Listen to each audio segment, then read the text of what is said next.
Cabahaya Corabahaya Utaka Abaya Agni Ibahaya. So fast, it's been a few months after we have started the English Rangama online class, and time flies. Now already October, and everybody actually is affected by the COVID-19 for I think almost the whole year and 2 more months to come. And unlikely we can be back to the normal track of life. As the Buddha has said, Sarve Sankara Anicca, everything, as long as they are conditioned Dharma, they are subject to impermanence.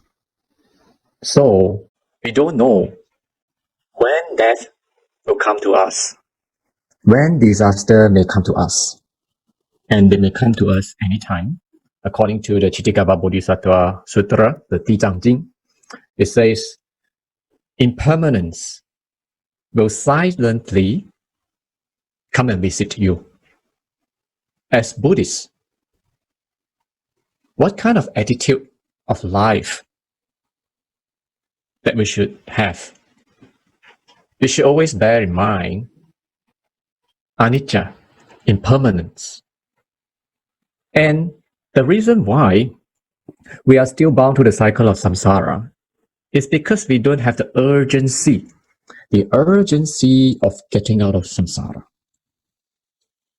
We still enjoy the life as we may have.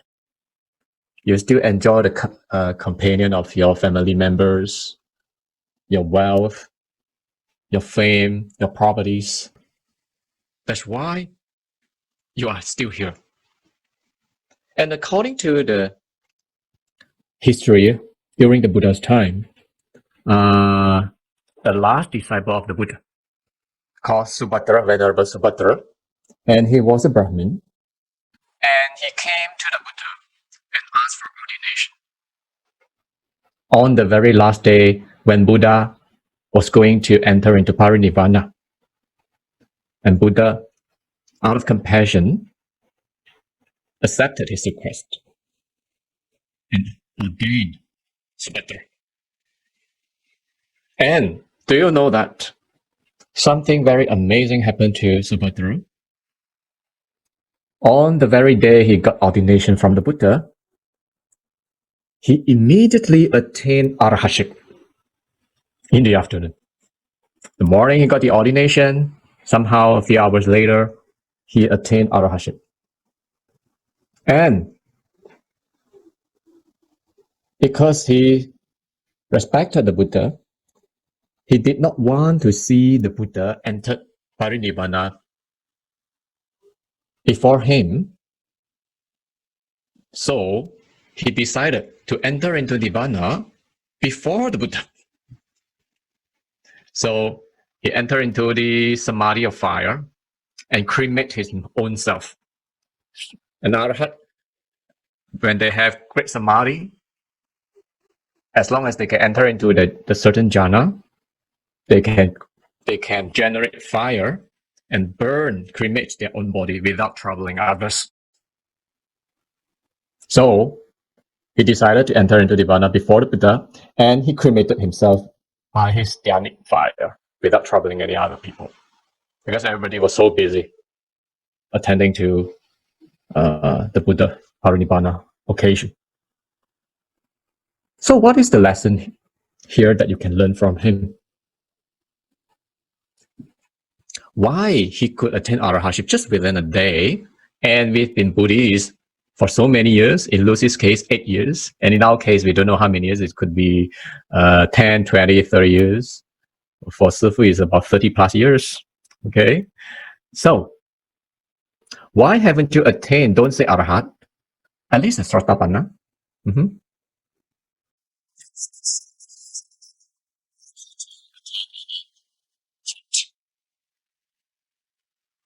Why? Try to question yourself. The question here is, it's not a matter of time, because Venerable Subhadra could attain it within a day. Okay, it's not a matter of time. Listen carefully. What is the root cause? It's actually, we don't have the urgency. We don't have the urgency of getting out of samsara. This is the very root cause of it. Why Venerable Subhadra he could attain within a day? Because he got the urgency. He knew that the Buddha is going to enter into Parinibbana. If he still don't go, he'll miss the chance. That's why he got the urgency and immediately went and meet the Buddha and asked for ordination. And within a day, he received the instruction from the Buddha. And he got the urgency. If I don't attain Arahantship, I don't have any more chance. The Buddha will go into Parinibbana and I don't have any more instructions from him. That's why he was so urgent to get out of samsara. Okay? And the reason why we couldn't and we can't is because we don't have the urgency of getting out of samsara. We still enjoy our lives, going for mamak lah, linte lah, coffee house lah, Starbucks lah, or some even mahjong lah, or Facebook lah, YouTube lah. All these kind of entertainments is so enjoyable. What's the urgency of getting out of samsara? There's no point, right? Yeah, that's why. It's because of these. You don't see the urgency and you don't have the urgency and you drag your time, somehow lackadaisical kind of attitude. Sometimes chant 7 times of Surangama, sometimes 1 time also don't chant. Okay, it's just up to you. And if you compare to our fellow friends of other religions, Buddhists are quite lackadaisical. You see other religions, every week, okay, for the Christians, every Sunday they'll go to church. For the Muslim friends, every Friday they have to go for the prayer. But Buddhists, we don't have compulsory rule. Correct? The Buddha never force you, every week, what day, what time you must be at the temple and do your practice, correct? And because of this, we are very lazy as compared to our other friends from other religions. That's why the urgency is not there. And we all know the COVID-19 has troubled us for almost a year, and we still have not learned a lesson from this COVID-19 incident. We never see death is just next to us. To us, death is like very far away and maybe many years away from me. Okay, COVID will for sure won't kena me. That's why you don't feel the urgency and not have the what you call the persistence. They call the virya paramita. Correct? Virya. Virya is what you call zealousness, persistence. That's why we are still here. And the last lesson we have covered what are the differences between the true mind and the illusory mind. The illusory mind that the Shurangama Sutra is talking about is actually our perception skandha, sanya kanda. Perception, it can be translated as thinking skandha, thinking, our thinking. We have perception, we have thinking, and we think that this kind of thinking ability is where the mind is. And this is actually the mind. This is what we think about. Okay. But the Buddha said no. Thinking or perception is just a mental process. A mental process. And this is a conditioned Dharma. What does it mean by conditioned Dharma? Dharma means it's a phenomenon as well. And in this case, the Dharma here refers to phenomenon. So the mental process, the thinking of us is actually a conditioned Dharma, a phenomenon conditioned by objects. So for repeat, what is thinking skandha? What is perception skandha? Perception skandha or thinking skandha is a phenomenon. It's a phenomenon conditioned by objects. What are the objects? There are 6 of them, 6 defining objects. The first one, object of form. Object of form. For instance, now you can look at surface background. There are so many sakura, the flowers, the trees, the sky. And flowers, trees, sky to you is objects of form. They are all forms. Now in your mind, you can perceive that these are sakura flowers. It's not roses. And they are not birds. And for sure, while you're looking at it with your eye faculty, you understand, you perceive they are sakura flowers and not other objects. And when you look at the tree behind Sifu here, in your mind, you think that, yeah, this is a tree. You understand this is a tree. And the sky as well. And now, what is happening in your mind? Your mind is going through a mental process. What kind of mental process? Your mind processes the information, the signals of form objects that's being input through your eye faculty. When we talk about science, we use our eyeball to look at the objects, and because of the reflection of the light, and you got the signals, the visual signals, getting through your eyeballs and detected by your retina, and your retina send the signals into your brain. And for the brain to process all these data, and later it will retrieve some data in the memory to compare what you've seen, and then you have a perception. Okay, this is sakura, it's not rose. So that kind of mind is actually, we call sanya, the perception, or call the thinking skandha. It's actually a mental process. It's a phenomenon conditioned in this scenario by the form objects, the sakura, the trees, and the sky that you are looking at now. Okay? So if I were to take off the background, I replace with another background, for instance, an ocean, okay? A portrait of an ocean. And your mind will have another thing else. Oh, now is the picture of the ocean. No more sakura there. Correct? Correct? So, that kind of mind, the perception skandha, is actually impermanent. Correct? In this moment, your mind is thinking of sakura. Next moment, your mind will change to tree. And next moment, your mind will change to the blue sky. And next moment, your mind will change to the ocean, and so forth.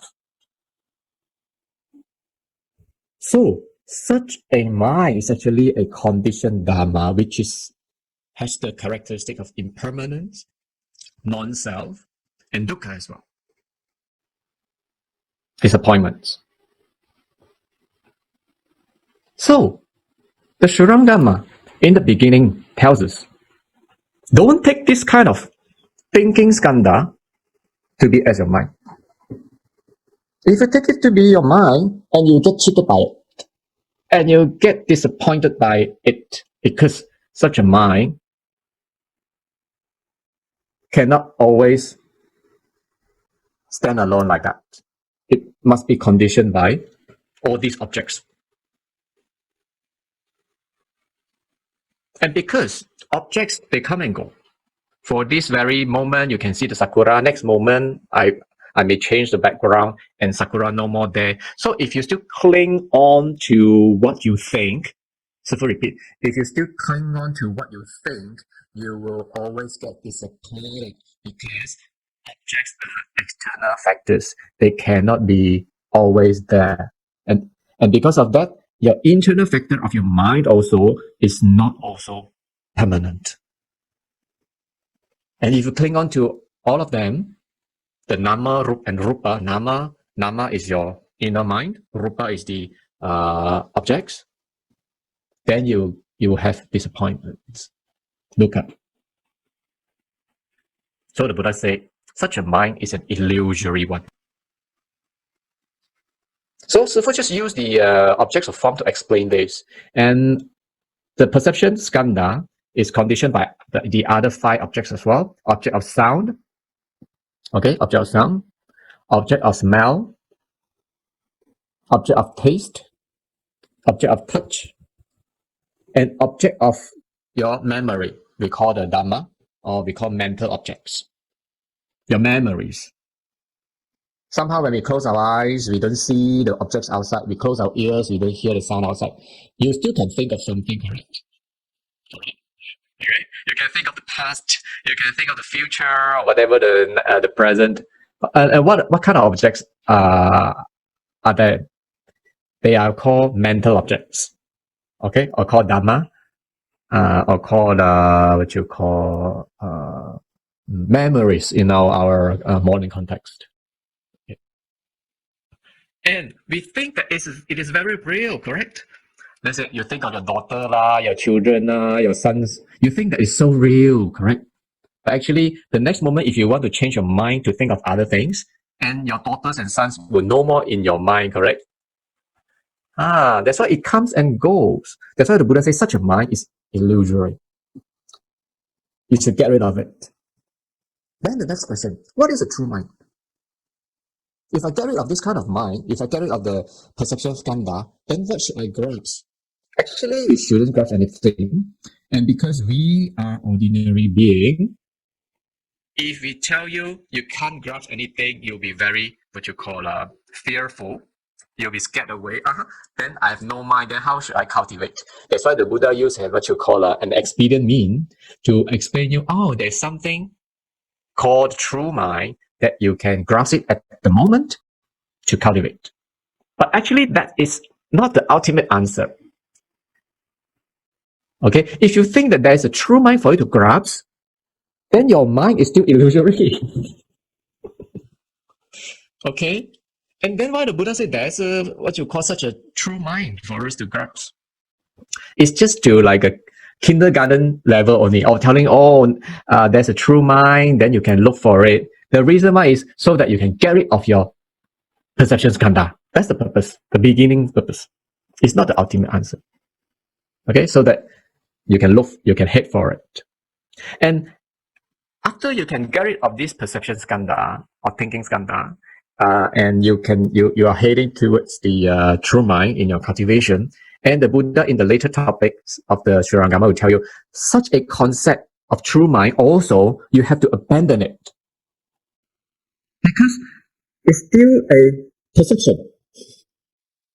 It's a true mind, isn't it? A perception as well. It's still a perception, or we call conceptual. That's not the really conditions of the true mind. So later, sage per se, this one also have to abandon it. But at the moment, you cannot abandon it. At the moment, you have to grasp it. And the purpose is to get rid of the thinking skandha. Understand? So this is the skills of the Buddha, step by step. Okay, now we have talked about the characteristics of the illusory mind. What is the illusory mind? Now repeat. The mind that can think. The mind which thinks.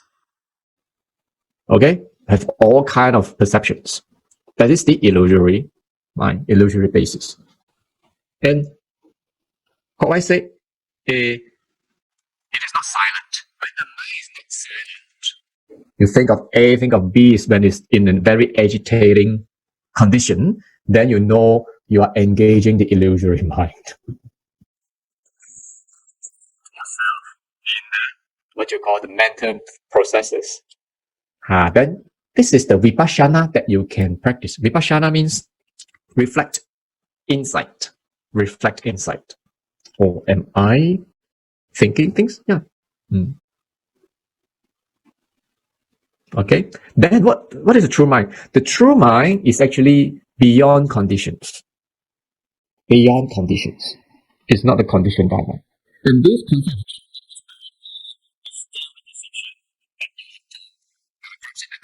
later on we have to let it go. Okay, just bear with it. There's a true mind. Later on we have to abandon this concept as well. So what is the characteristics of the true mind? The characteristics of a true mind is actually beyond all conditions. It's not conditioned by the sakura. The object of form is not conditioned by the object of sound, smell, taste, touch, and memory as well. And it is actually beyond all conditions. And it is actually in tranquility. It's not agitated. And in the what you call the specific definition, according to the sutra, says it's actually our what you call the awarenesses or the essences within the indriya, within the six faculties. The seeing awareness within the eye faculty, the hearing awareness within the ear faculty, the smelling awareness, tasting awareness, touching awareness, and the thinking awareness. And all these awarenesses are actually where the true mind is. Actually, the essence of the indriya. And Shurangama, what you call recommend, we cut down the chain of child-dependent origination at the point of the indriya. And there are a lot of practices out there. Usually they will cut off the chain of samsara, the chain of the child idana, the child-dependent origination at what you call maybe phassa, the contact, while your sixth faculty is contacting with the object, or vedana, at the point of feelings, or at the point of love or hatred. Usually, some of them, they will cut off there. For example, when people, what you call your boss scold you, your wife, your husband scold you, you get angry, you got feelings, right? You got vedana, right? That kind of angry vedana will arise. So you have to, don't be angry lah, don't be angry lah. From there, cut off the chain of samsara. So usually some of the practices ask you to control, to cut off the chain at the feelings. And some ask you to cut off from the hatred or love when you want to grasp things. But the Shurangama here is even more advanced. It asks us to cut off the chain of samsara at the indriya point, the point of indriya. While your eye faculty is looking at things, don't look at the objects of forms, but instead look at the object of seeing. So for repeat, when the Shurangama recommends us how to cut off the chain of samsara, while the eye faculty is contacting with the form object, your attention don't outflow from your eye faculty to attach to the form object. Instead, cut it off. And instead, looking at the object of form, look at the subject of seeing. See the seeing. Not see the form. Not see the object. Okay? And in later on in the cultivation, the gateway, the method practiced by Avalokiteshvara Bodhisattva, Guanyin Pusa, through the L faculty cultivation, it teaches us when we use to cultivate through the L faculty, don't listen to the object of sound, but listen to the subject of hearing. So this is the method of cultivation that is recommended in the Shurangama. It cut off at the point of indriya, not from the point of vedana and so forth. So it's more advanced before you upflows too far away. So the Shurangama is still within the child-dependent origination, the law of child-dependent origination. And to get out of samsara, you must cut off. That's why, see, then how to cut off?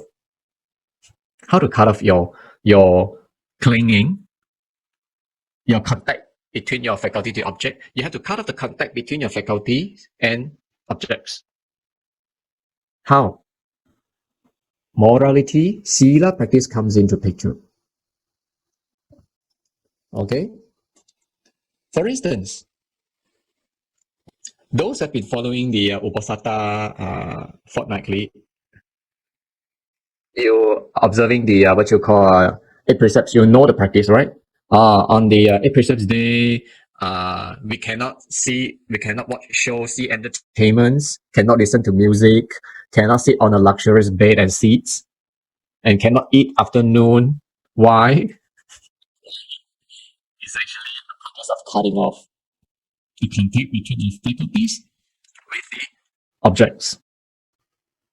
This is an inflow practice. If you really practice well, you have gain some certain samadhi power, you can cut off all your clingings in the mind and you get into sagehood. That is the fundamental training. That's why I call Sikkhabadam Samadhiyami. Observing precepts is a training of cutting off the clinging between our senses with the objects. And later on, we can free our mind up from all these impermanent objects. And you won't be slaves to the impermanent objects out there. And this is called freedom. Freedom is called liberation, moksha. The concept of moksha is called liberation. What is the feeling of liberation? Very free. The mind is very free. No matter the objects outside there or not, you got bungalow, no bungalow, got money, no money, got body, no body also, they won't all bother you. This is called a sense of liberation, moksha. How to get there? You have to practice first how to cut off your contact in between your faculties and your objects. That's why Sila comes into picture, the training. 5 precepts, 8 precepts. That's why if you don't have Sila, don't expect you can go any further. Okay, it's the fundamental of all fundamentals. So the Shurangama teaches us to stop there at the Indriya, the senses there. So that's where the true mind is. So where is the true mind? According to the Shurangama, true mind is actually at your faculties. Your eye faculty or ear faculty, that very what you call awareness of seeing, hearing, and so forth. That's why, do you remember when the Buddha wanted to hint Ananda what are the differences between the illusory mind and the true mind? The Buddha admitted lights, right? Admitted lights from where? From his face, not from chest and from the other parts of the body. Why from face? Because face is where all the senses accumulated, right? Seeing awareness, the eye faculty, hearing awareness, the ear faculty, smelling, tasting, the body touching, and the mind knowing. So all the 6 senses, 6 faculties are located at the face here. So that's why the Buddha admitted light through the face. It's actually, he's hinting to us the true mind is actually within your senses, within your indriya. So if you can control your senses well without letting them outflow through your senses, attaching to the objects, you can be back home.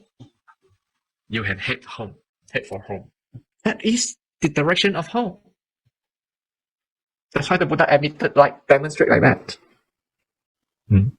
So that's why a lot, what you call them, the expressions of the Mahayana Sutras are always like that. Or Buddha admitted like here and there. And if you don't have the proper guidance, very superstitious law, okay, very legendary, the Buddha admitted like, actually, no, it's actually the teaching is there. It's actually the teaching. Understand? So, repeat. Where is the true mind? Ladies and gentlemen, where is your true mind? Within the senses, within the faculties. As long as you can control them well, don't let them outflow to the object. And this is how we practice inflow. This is called inflow practice. And if you can inflow until a certain extent, you enter into the stream. That's why you call the expression is enter into the stream, not go out to the stream. So if you see things outside, now Sakura is in front of me, then you are outflowing your mind, and this direction is the direction of samsara. Your mind is outflowing through your faculties and clinging to all the impermanent objects out there. And if you use your mind like that, you are bound to the cycle of rebirth. That's the direction of samsara. That's what we call outflow. Okay? So we have to inflow our mind. The Surangama says, control your senses, don't let them cling onto the objects, and see the subject of seeing, the very origin of the senses, where they come from, and then investigate, reflect upon, vipassana, insight, and see the very beginning of it. And this is the direction to home. And you have attained certain extent, you have entered into the two, Sotapanna, and then later on Sakridagamin, Anagamin, Arahat, and so forth. By these, I hope you can see the way to home. That's you? Very good. Okay, now we pass to our tutor today, Ang, to share the topic today is the illusory consciousness as no substance, is that we want to devalue the perception skandha. We want to convince you to let go of the thinking skandha. So later on, Ang will tell you such an illusory consciousness, such a thinking skandha, perception skandha has no value, has no substance. So you have to let it go and stay on to your senses, have a well practice of controlling your senses, your indriyas, and this is where you should head for. Okay? Okay, let's welcome Ang. Okay, put up. Let's take a step back and recollect what has happened so far. When Ananda was brought back to the Buddha after the near miss of his breaking the precept body, he was full of remorse and sought Buddha's instruction on the practice of samatha, samapatti, and dhyana, as he realized that although he is well learned, he neglected his practice, and without samadhi power, he fell under Kapila's spell. For someone to succeed in his practice, he must apply the correct basis to get the desired outcome. In the sutra, the Buddha said that if someone were to cook sand and hope to get a delicious meal, no matter how long he does it, the meal will not materialize. So, if a practitioner were to use false consciousness to cultivate, he will not be able to realize unsurpassed bodhi. The Buddha sets out to enlighten Ananda on the false nature of his illusory mind by pointing out that illusory mind has no location. The illusory mind is not the true mind. Tonight, we are looking at the segment on illusory mind is without substance. Let's look at the sutra. Remember in the last lesson, the Buddha told Ananda that the mind he uses to see and differentiate is not his mind. Ananda is astounded and frightened. He expresses his fears and requests the Buddha's instruction. Why is the Buddha Ananda frightened? This is what he told the Buddha. My mind tells me I am the Buddha's favorite cousin, and Buddha loves me dearly. My mind admired and loved the Buddha's 32 exquisite hallmarks and shining radiance. My mind led me to forego all worldly riches and comfort, to leave home life and follow the Buddha. My mind lets me to make offerings to the Buddha, and well-learned and wise teachers he lent as numerous as the sand of the Ganges River. My mind lets me to undertake the arduous task without fear in the practice of Buddha Dhamma, even if I am to slander the Buddha Dhamma and exhaust all virtuous gurus. It's also due to my mind. If this is not my mind, then I will be without a mind, just like a clod of earth or a piece of wood, non-sentient things. Devoid of this knowing and awareness of mind, nothing would exist. Without this mind, there is nothing. He is frightened and lost, like one whose anger is swept away. Because Ananda cannot accept, he again uses his conscious mind to deduce that every member of the assembly also harbor doubts. He requests the Buddha to compassionately enlighten those that are not awakened to the way, who are in the assembly. It includes bodhisattvas from the 10 directions, the great arahats, solitary teachers who needed no further instruction. They are already awakened to the way. The Buddha's teaching is targeted at Ananda and sentient beings in the Saha world. Buddha pitied his young cousin and felt a loving protectiveness for him and all unawakened sentient beings.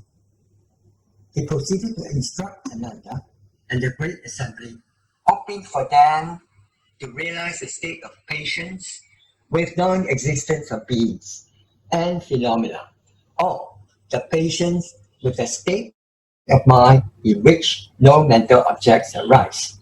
What is the patience with a state of mind in which no mental objects arise? Non-existence of Dharma means no Dharma comes to being, and no Dharma ceases to be.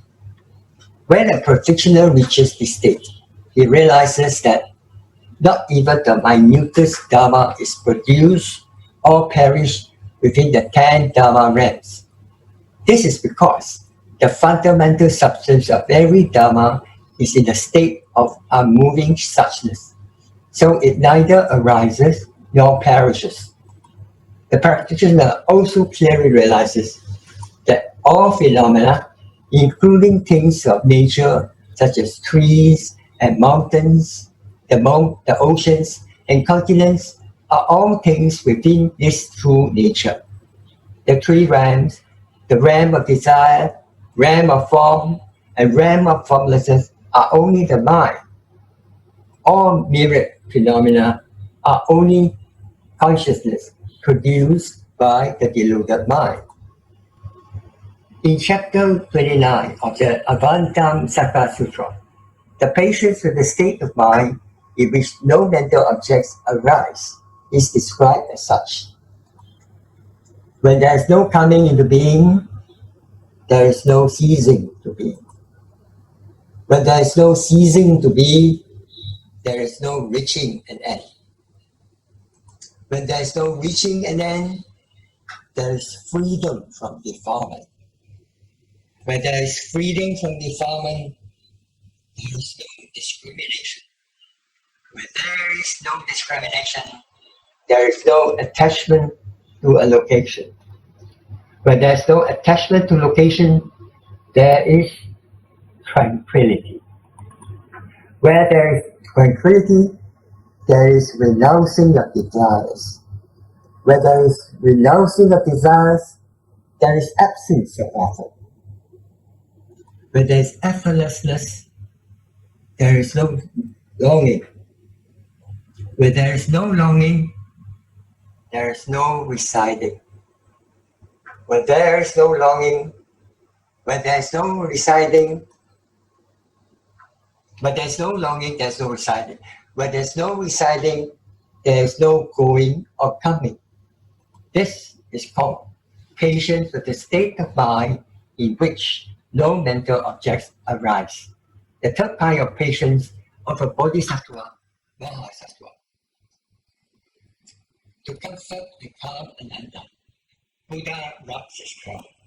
He is going to unveil to Ananda the true mind that he, Ananda, and all sentient beings inherently possess, but appears to be lost to them, because they habitually use the illusory mind.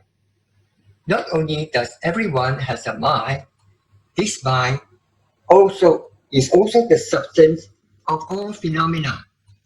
However, this mind is different from the illusory mind.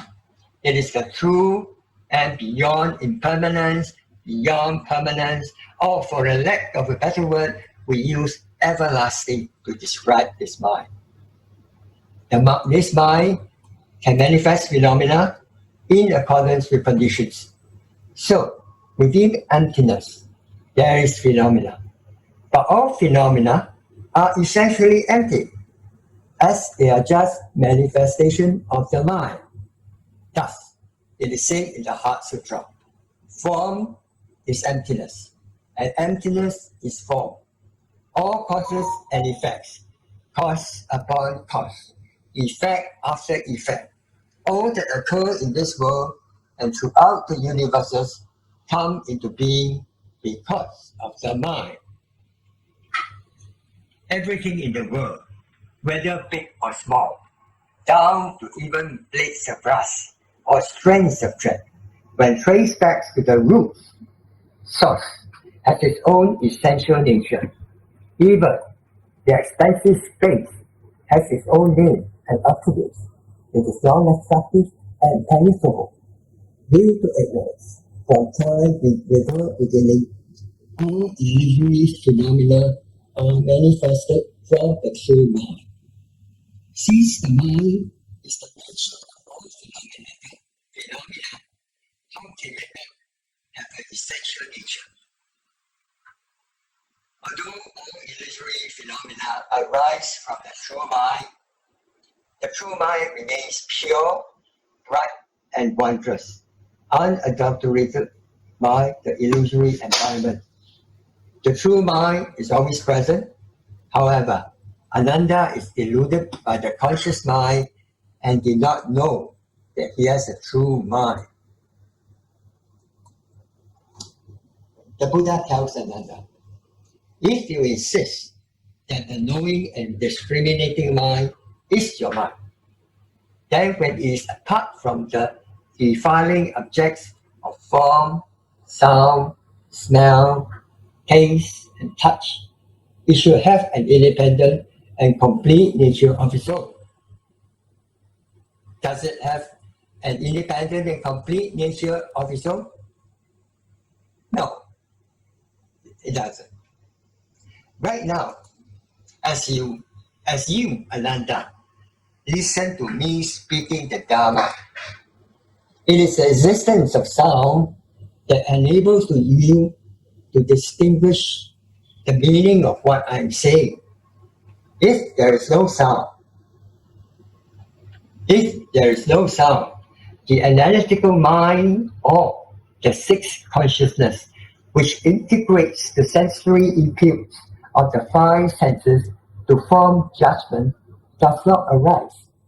It is not the case that you hear sounds when there are no sounds. Even if all the functions of seeing, hearing, and being aware and knowing are cut off, one will attain an inner quiet or stillness. When one is in the state of tranquility, achieved through meditation, free from the disturbances of the five consciousnesses, one is at ease and joyous, and want to stay in the inner state of peace and quiet. This is a function of the sixth consciousness, which is still active even when the five consciousnesses are locked down. There are two facets of the sixth consciousness. One that arises together with the five consciousnesses, the external conditions, and one that arises based on internal images, shadows, or residual of mental discrimination. This is known as the solitary mind consciousness because it functions even when the other consciousness is extinguished. Therefore, the sixth consciousness can still be active even when the five consciousnesses are inactive. There are four aspects of the solitary mind consciousness. 1. The solitary mind in dissipation. Our everyday scattered mind clings on to the past, residual images. Example, we tasted a bowl of delicious noodle before, and then suddenly out of the blue, we may think of going to such a place on such a day to have that delicious noodle. The solitary mind consciousness in insanity and incoherence. An insane person clings on to the perception caused by his illnesses. Example, he may think that someone is scolding him, or he may hear voices. The solitary mind consciousness dreams. A person who is asleep clings on to the images he sees in the dreams. Example, he may strike lottery. That makes him happy. Or he may dream that he is cheated, and that makes him sad. 4. A person in meditation may cling on to the state of quietude or stillness after having cut off the five consciousness. We have covered this earlier. Now, the Buddha told Ananda, I'm not insisting that you say that this is not your mind. You must investigate carefully and thoroughly and determine if this mind still has the differentiating nature when there is no defiling objects. If this mind is independent of the defiling objects, that is not subject to conditions, then it is your true mind. If the discriminating nature is not there, when there are no defiling objects, then what is left will be images or residual of mental discriminations of objects. Such a mind has no substance. When the objects are not there, such a mind which is dependent on them will also perish. It will be like a hair on the tortoise or horns on the rabbit, existing in name but not substance. Your Dharma body will accordingly perish with your images. Who is to cultivate and attain the patience with a state of mind in which no mental objects arise. At this point, Ananda and everyone in the great assembly were speechless and at a total loss. Therefore, when the person mistakes the illusory mind which has no substance as the true mind and practice accordingly, he is unable to transcend out of the cycle of birth and death and attain nirvana, even if he realizes the 9 stages of samadhi. Once the wrong basis or start point is adopted for practice, the desired outcome cannot be reached. So, although Ananda is very learned, he is attached to the illusory mind and did not accomplish sagehood.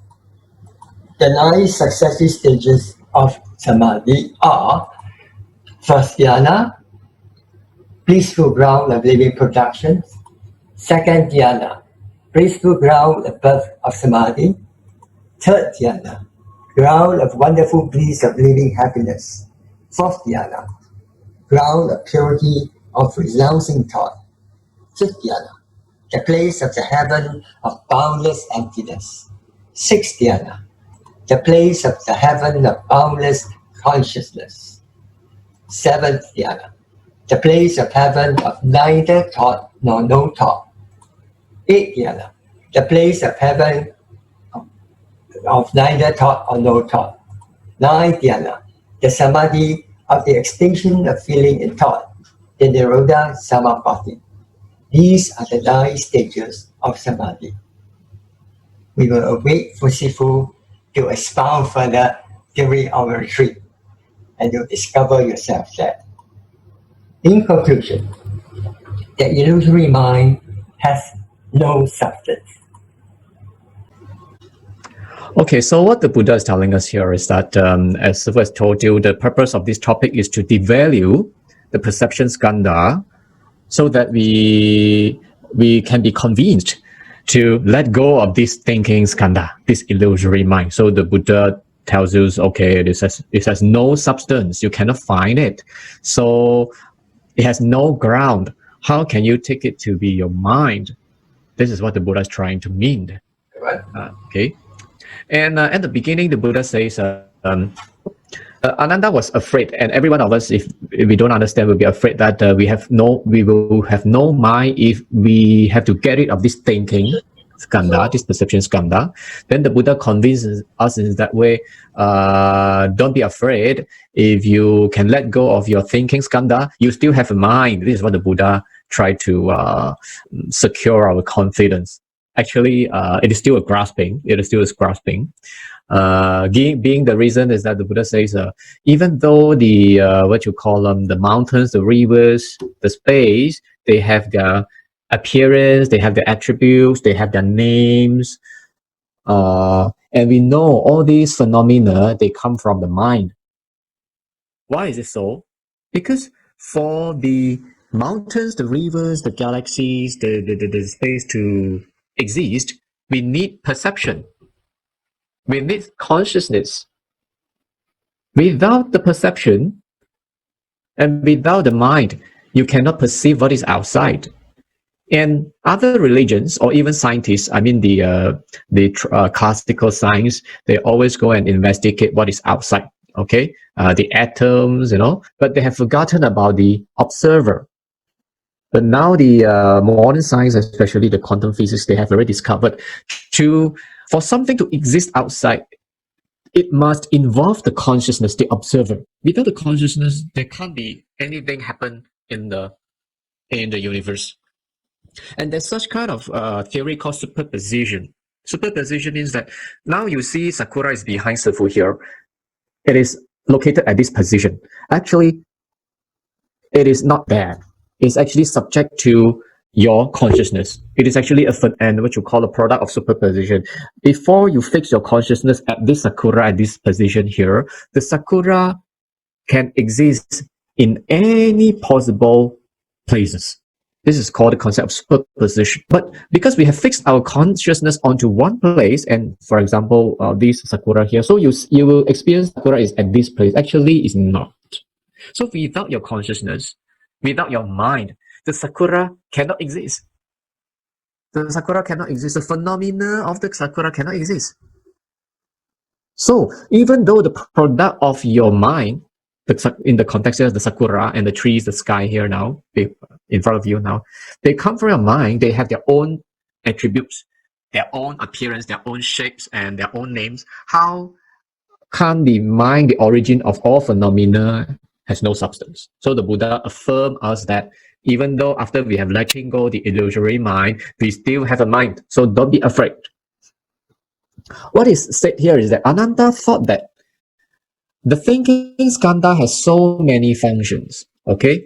And the thinking skandha, the perception skandha has great values instead of value-added mind to him. Why is it so? Being the reason that Ananda said, even though I could let go of my luxurious life, the palace life, to follow the Buddha into the monastic life, I use my thinking skandha to think. Correct? Because I have this thinking skandha, I think that Buddha is so superb in the 32 hallmarks, so gorgeous, and that's why I want to get all these 32 hallmarks. So I left my home life. So I use my thinking skandha to think carefully.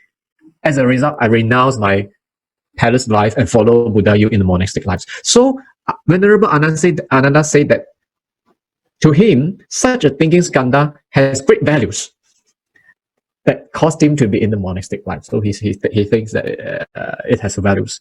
And on the other hand of the story, even though Venerable Ananda said, even though he were to slander the Dharma, to destroy the Dharma, he still have to engage his thinking skandha to think how to slander the Dharma, why the Dharma is bad. He still have to analyze. So he thinks that this perception skandha has great values.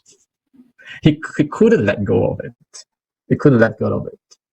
And then the Buddha convinced in that way, such a mind, Ananda, that you are claiming that has values, actually has no substance. When there's no object out there, you cannot perceive things. So such a thinking skandha comes and goes. How can you cultivate? Okay, patience of the state of mind is actually the nirvanic mind. The nirvanic state of mind actually cannot be explained, but the Buddha is trying to express it in this way we call non-existence of dharma. So it means that your mind, you have freed your mind from all phenomena, all mental, and this is called the nirvanic mind. When you achieve nibbana, what kind of taste is that? What kind of taste is that? It's actually we call non-existence of dharma. Even non-existence also cannot exist. So repeat, Even non-existence, the concept of non-existence, also you have to get it out. Not only you have achieved the total freedom of mind, the moksha, the liberation, nirvana. Then what kind of phenomena can exist in our mind? The phenomena in the three realms, okay? The realm of desire, realm of form, realm of formlessness. In the Pali, we call it Kama Loka, Rupa Loka, Arupa Loka. These three realms. Phenomena, mental phenomena. If we to categorize them, they can be categorized into three categories: the realm of desire, Kama Loka, the world of sensual pleasure.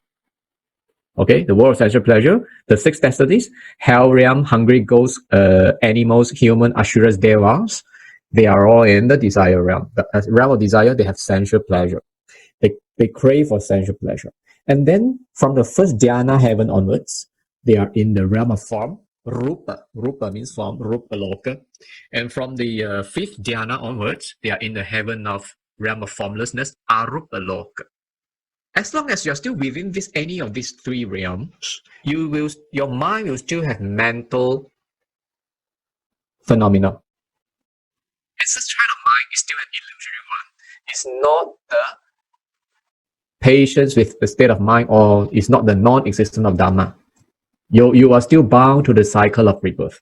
So if we repeat, as long as your mind still have phenomena, either it is a phenomena of the desire realm, form realm, or formless realm, you will still bound to the cycle of rebirth. That's why the Buddha, after his enlightenment in Bodh Gaya, he went to Varanasi to meet the 5 disciples.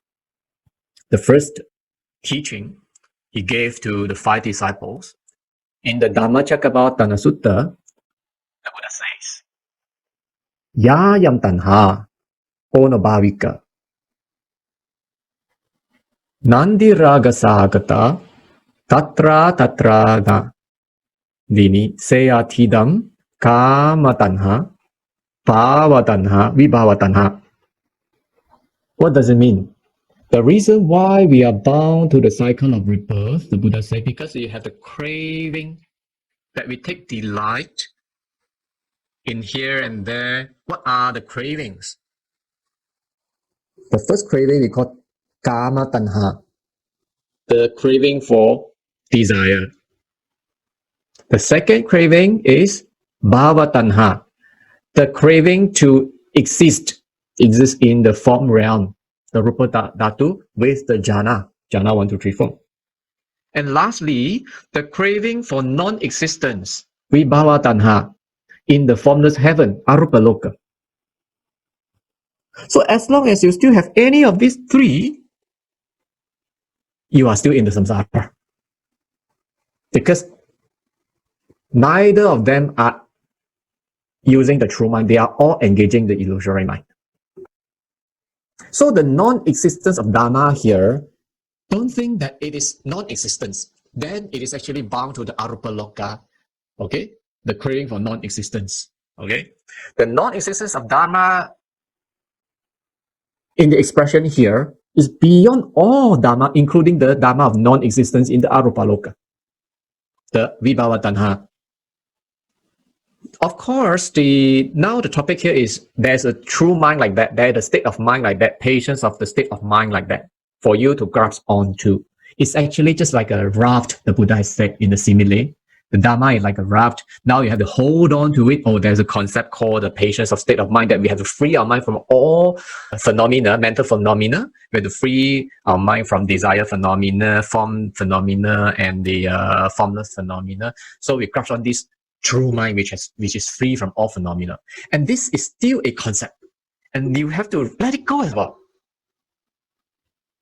And because you haven't cultivated your shamatha and vipassana, so if you tell you to grasp nothing, it's impossible. So now give you a concept that's such a true mind, so that you can grasp onto this raft.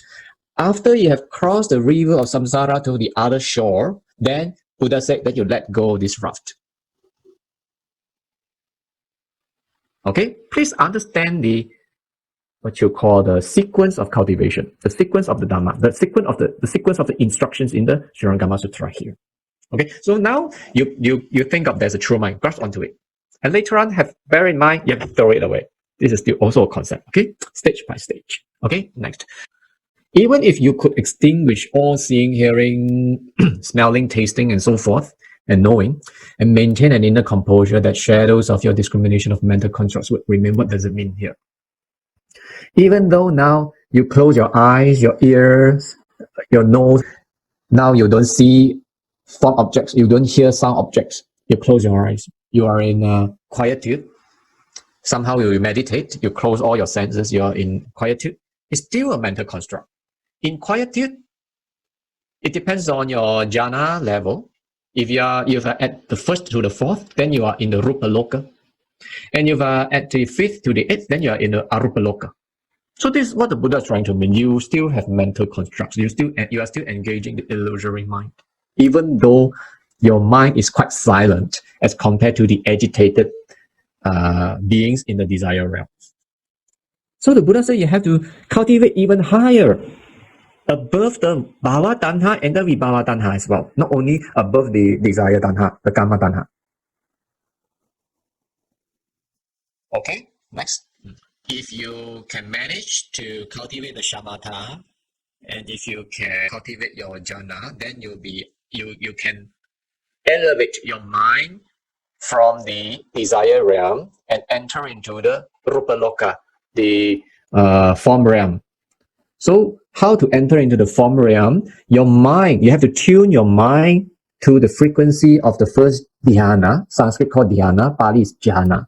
Then your mind will be quite blissful, and you are in the rupa loka.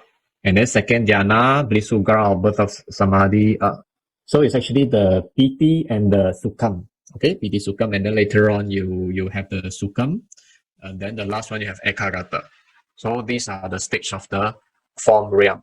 So even though you are in the form realm, your mind is still what you call it is still an illusory mind according to the Shurangama Sutra. What is it? Because when we are cultivating jhanas or dhyanas, we will have all kind of mind. We call it cetasika, and all these cetasika like piti, the bliss, or the ekagata, the single pointedness. In Pali, we call apasamana cetasika.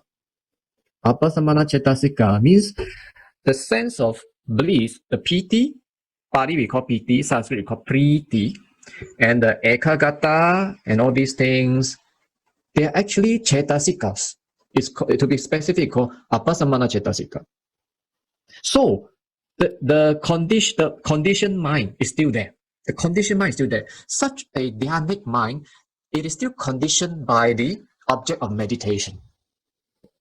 So jhana, from the first to the eighth later on, they are common subjects between Buddhism and the yogis. Repeat one more time. This is a very important point you have to take down. The first jhana until the eighth jhana, they are the common subjects in between Buddhism and yogis, externalists. Both of us, we cultivate jhana. But what is the difference between Buddhists and the yogis? After you have cultivated your shamatha, your jhana, it's not enough. You have to cultivate vipassana. Reflect insight to see the true Dhamma. Then only you will enter into the stream and get your fruit of sagehood. So this is the difference. So, in other words, we cannot let go of cultivating the dhyanas, the shamatha from the first dhyana onwards. But after you have cultivated, you have reached to the rupa loka or even arupa loka, you cannot stay there. This is the message here. You cannot stay there. If you stay there, then according to Buddha in the Dhammacakkappavattana Sutta, you are still bound to the cycle of rebirth because you take delight. You take delight. Nandi sahagata. Tatra tatra abhini. What does it mean? You take delight in the rupa loka, you enjoy in the bliss, the piti, and then later on you take delight in the non-existence. Those in the fifth jhana to the eighth jhana, they crave for non-existence. For the first to the fourth dhyana, they crave for existence. That's what we call realm of form, and the fifth to eighth is the realm of formless. And the Shurangama Sutra says, even though we have closed down all the senses, the eye, ear, nose, tongue, and all these, and you have shut in the modern context, we have shut down the brain activities. You have managed to bring down your brain waves into the jhanic frequencies. You can enter into the first until the eighth jhana. The Shurangama Sutra says it is still an illusory mind state, the state of illusory mind. And in Pali term, they are still your cetasika. In specific, the Abhana Samana cetasika. That's why it's still boundaries are collaborative. But you cannot abandon it. You still have to cultivate it. But after you have generated your samadhi, your shamatha, your jhanas, you have to go further. This is the message here. Please listen carefully.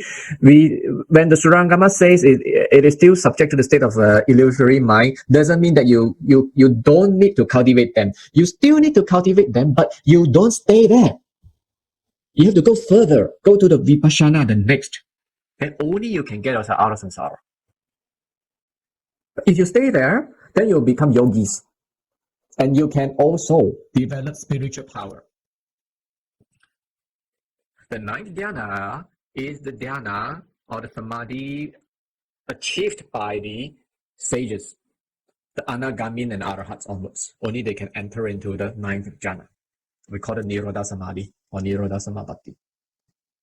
It's a place of rest there. And it's still something to do with the mind also. And the Buddha said, even you have reached the ninth dhyana, not enough. You have to cultivate further, which is actually the vipassana with wisdoms. So, number 1 to number 9, here is the development of samadhi, which is spoken in the 8th noble path, Samma Samadhi. So if you cultivate 1 to 9, you actually cultivate your Samma Samadhi. But not enough, you have to cultivate your Samadhi, Samma Sankappo as well, your right view. That is the next homework, next syllabus, which is your wisdom development. Okay? One more time, the message here is that telling you all these, they are still engaging the conditioned mind. The purpose is telling you is that you have to cultivate them, but you cannot stay there. You have to go further. Okay? This is the message. Jaya Graha